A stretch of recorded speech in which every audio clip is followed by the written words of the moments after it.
할렐루야. 사랑하는 대강의 가족 여러분, 오늘 하루도 하나님의 말씀과 동행하는 삶이 되길 소망합니다. 오늘 함께 나눌 하나님의 말씀은 로마서 11장 25절에서 27절 말씀입니다. 형제들아, 너희가 스스로 지혜 있다 하면서 이 신비를 너희가 모르기를 내가 원하지 아니하노니, 이 신비는 이방인의 충만한 수가 들어오기까지 이스라엘의 덜어는 우둔하게 된 것이라. 그리하여 온 이스라엘이 구원을 받으리라. 기록된 바 구원자가 시온에서 오사 야곱에게서 경건하지 않은 것을 돌이키시겠고, 내가 그들의 죄를 없이 할 때에 그들에게 이루어질 내 언약이 이것이라 함과 같으니라. 아멘. 이 세상에는 비밀이 없다라는 것에 대해 서기 25년경 중국 후한 시대에 양진이라는 학자는 이런 말을 했습니다. 하늘이 알고 땅이 알고 그대가 알고 내가 안다.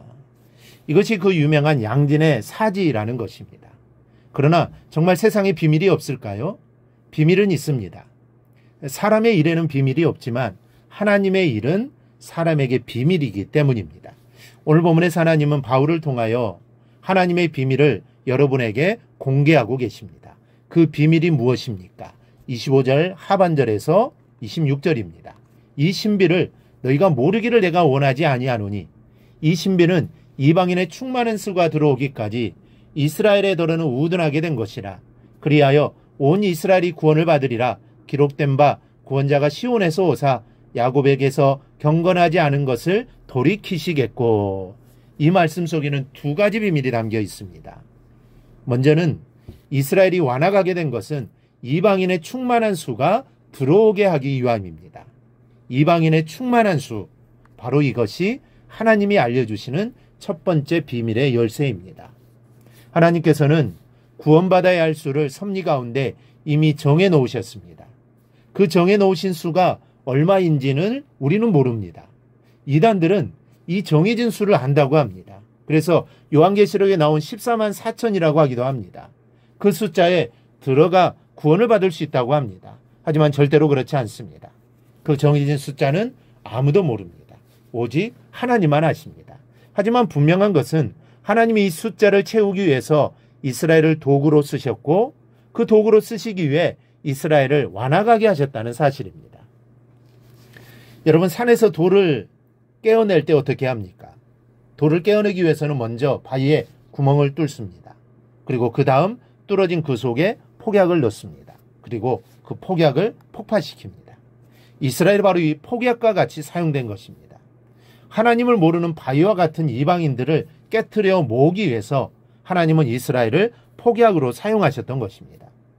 바위를 깨트리기 위해서는 먼저 폭약이 폭파되지 않으면 안 되는 것처럼 이방인인 우리를 위하여 강팍한 이스라엘을 사용하셨습니다. 이스라엘이 메시아를 거부하고 죽이고 믿는 사람을 핍박한 데는 그들의 강팍함 때문이지만 그것을 사용하여 하나님 우리를 구원하신 겁니다. 이렇다 하나님은 모든 것을 합력하여 선을 이루시는 분입니다. 하나님의 뜻을 이루시는 분입니다. 그러므로 우리는 이것을 볼 수 있어야 합니다. 우리의 약함을 사용하시는 분입니다. 또한 우리의 악함도 사용하시는 분입니다. 반드시 선하게 인도하십니다. 이 사실을 잊지 말고 살아가기를 바랍니다. 둘째는 이스라엘도 분명히 구원을 받을 것입니다. 하나님이 완악한 이스라엘을 이방인의 구원을 위한 도구로 사용하셨는데, 그렇다고 그들이 아주 버림받는 것이 아닙니다. 이방인의 충만한 수가 차면 하나님은 이스라엘을 구원하실 것입니다.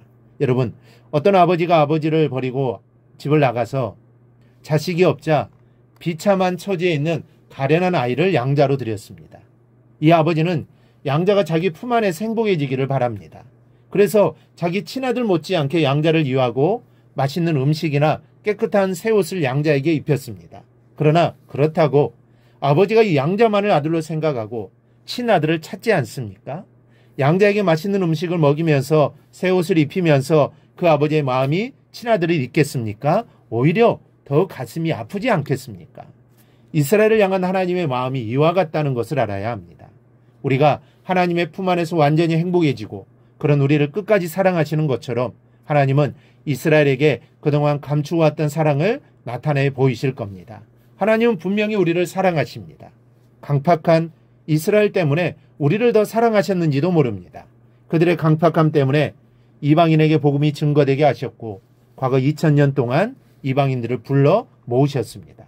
그 숫자가 얼마인지 우리는 모르지만 다 찰 때까지 하나님 앞으로도 멈추지 않으실 겁니다. 그리고 그 끝에는 이스라엘의 구원이 있다라고 말씀합니다. 그리하여 온 이스라엘이 구원을 받으리라. 기록된 바 구원자가 시온에서 오사 야곱에게서 경건하지 않은 것을 돌이키시겠고 내가 그들의 죄를 없이 할 때 그들에게 이루어질 내 언약이 이것이라 함과 같으니라. 이스라엘은 버림받은 민족이 아닙니다. 그들도 구원을 받을 것이요. 이렇게 이방인과 이스라엘이 구원이 이루어지는 그때가 마지막 때가 될 것입니다. 이 비밀을 알아야 합니다. 그러니 이 비밀을 알고 이단에 속지 마십시오. 종말론자들에게 미혹되지 마십시오.